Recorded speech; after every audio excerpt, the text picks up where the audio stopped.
Donc comme Gaël vient de vous le dire, on voit que finalement la réflexion qui se fait sur la construction bâtie et sur la construction non bâtie, sur le jardin, elle est la même. C'est se servir des éléments extérieurs à chaque fois pour faire naître le projet et que le projet s'appuie à chaque fois sur tout ce qui se passe à l'extérieur et à l'intérieur de la parcelle. La conclusion finalement, si on devait résumer ça en une phrase, c'est qu'il n'y a pas de recette miracle, c'est clair. Il y a énormément de choses à prendre en compte, mais on ne peut pas aujourd'hui vous dire, voilà, la solution, elle est là. La solution, elle est de prendre en compte tout ce qu'on vient d'aborder, tous ces éléments alentours, les éléments déjà présents, donc les végétaux, les haies, les vues, très important, les systèmes d'ensoleillement, comme vient de le résumer Gaël. Et puis ensuite, de réfléchir à quelque chose, c'est comment cette maison va évoluer. Quand vous créez une maison, vous le savez certainement, une maison, c'est jamais fini. Jamais fini. On finit d'un côté, puis en fait, on vient de repenser à autre chose, et puis ça repousse dans l'autre sens, et puis de toute façon, la famille s'agrandit, et puis, je vous le souhaite pas, mais il y a des séparations, il y a des couples qui se reforment, j'en sais rien. La maison, elle évolue au rythme des rythmes de vie, évidemment, et donc on doit concevoir absolument un produit évolutif. Et c'est pas parce qu'on est sur une petite parcelle qu'on ne peut pas penser à cette évolution, à cette pièce en plus qui peut apparaître, à cette transformation, à cette ouverture nouvelle sur le jardin. Donc on va tout le temps penser la parcelle votre aménagement de parcelle comme le premier pas de quelque chose, mais ayez toujours en tête ce qui vient derrière. Et même si vous avez besoin aujourd'hui que de 2 chambres, comment cette parcelle pourrait en accueillir 4 ? Posez-vous la question, c'est hyper important, parce que vous allez voir que ça va forcément modifier votre projet de départ. Il n'y a pas de solution miracle. On a essayé de résumer en 5 cas à peu près ce qui peut se faire. Le premier, c'est celui qui semble optimal, évidemment, donc toujours sur la parcelle étroite, on est parti. Encore une fois, des formes de parcelles, il y en a 10 000. Il y a le BIMBY qui se met de plus en plus en place. Le BIMBY, c'est Build in My Backyard, c'est la construction de maisons en second plan, c'est-à-dire pas le long de la rue, mais dans ce qui était avant un jardin et qui a été divisé en 2 et qui devient une parcelle au milieu. On va en voir une tout à l'heure sur un exemple. Donc il y a vraiment 10 000 formes de maisons et 10 000 possibilités. Donc le meilleur conseil que je peux vous donner, c'est évidemment d'aller voir un professionnel qui s'occupe de ça, c'est notre métier, et pour qu'il aille chercher révéler tout le potentiel de cette parcelle. Et il y a plein de choses, on le voit tous les vendredis matins lorsqu'on réalise nos permanences, il y a plein de choses qui ne sautent pas aux yeux, qui ne semblent pas évidentes et puis qui finalement sont là et qui sont la base de votre projet, mais que vous n'avez pas forcément pris en compte parce que vous ne l'aviez pas observé, parce que ça ne vous semblait pas important et finalement qui sont le point de départ, la clé de départ de votre projet. Donc la première solution, bénéficier d'un grand jardin. On s'aligne à la rue, pas de vis-à-vis puisqu'on est aligné avec les maisons d'à côté si possible.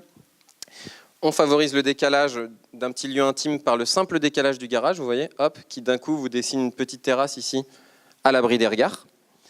Ce garage, il est en rez-de-chaussée, donc ça veut dire qu'on pourra, c'est ce que vous voyez en filaire juste ici, c'est ce que vous voyez en filaire juste ici, il peut accueillir une future évolution de la maison.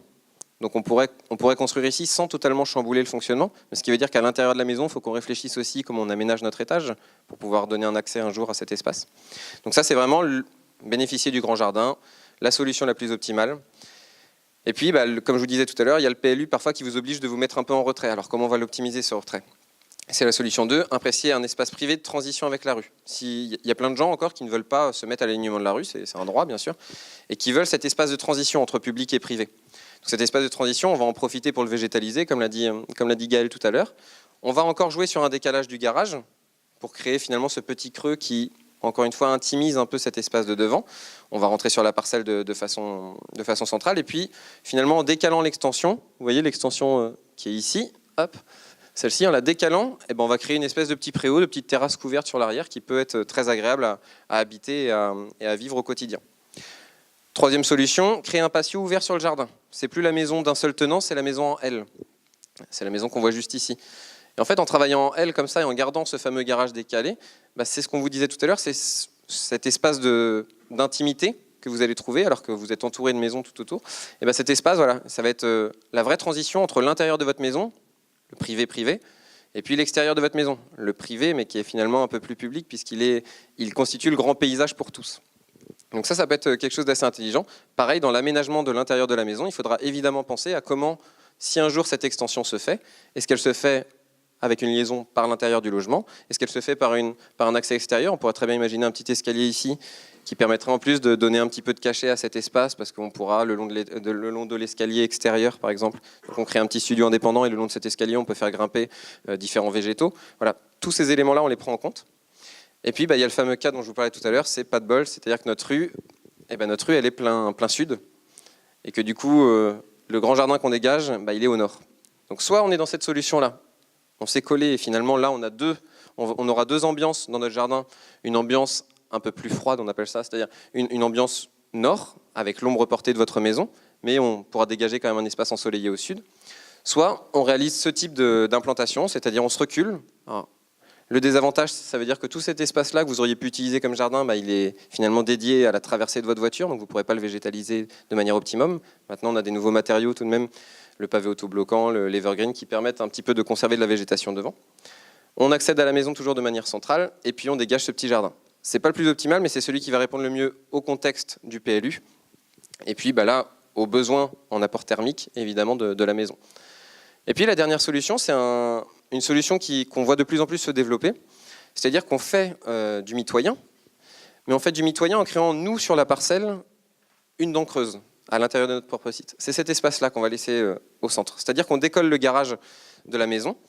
Alors évidemment, ça veut dire que quand il pleut, qu'on arrive avec la voiture pleine de courses dans le coffre, il faut repasser par l'extérieur un moment, mais ça s'aménage, on peut réaliser une petite promenade couverte sans problème.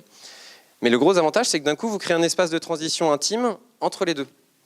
Ça répond aux différentes questions dont on parlait tout à l'heure, c'est-à-dire que le long de la rue, vous avez fermé au maximum, donc vous avez créé votre intimité.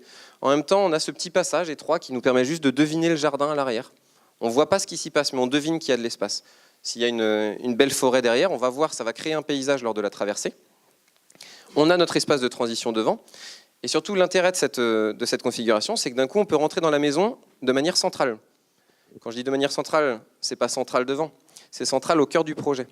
Et finalement, ça, c'est quelque chose de très important. Vous allez le voir sur des petits terrains. On va avoir tendance à optimiser évidemment l'intérieur du plan. Et l'optimisation de l'intérieur du plan, elle se fait aussi par... on évite de gaspiller trop de place, notamment par le hall d'entrée avec des grandes dessertes, les fameux grands couloirs.